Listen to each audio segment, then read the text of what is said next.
कृषी प्रधान देश आहे. आपल्या भारतात सर्व सण उत्सव साजरे केले जातात, जसे गणपती, दसरा, दिवाळी, मकर संक्रांत. हे सण मराठी महिन्यानुसार व ऋतूनुसार असतात. आज आपण ज्या सणाबद्दल तो सण म्हणजे कोणता? मकर संक्रांती. मकर संक्रांती या सणामागचे कारण काय? सूर्य एका राशीतून दुसऱ्या राशीत जाणे याला संक्रमण असे म्हणतात. सूर्य धनु राशीतून मकर राशीमध्ये जातो.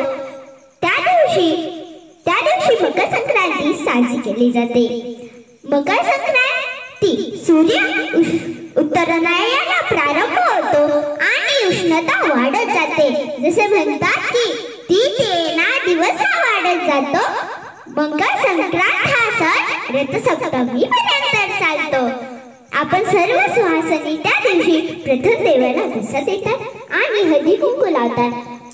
प्रथम देवाला व नंतर सुहासिनीला हळदी कुंकू लावतात व संध्याकाळी हळदी कुंकास बोलवितात.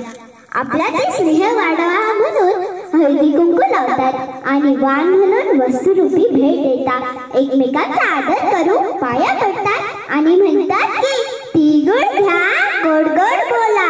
हे माझे 2 शब्द संपविते. धन्यवाद.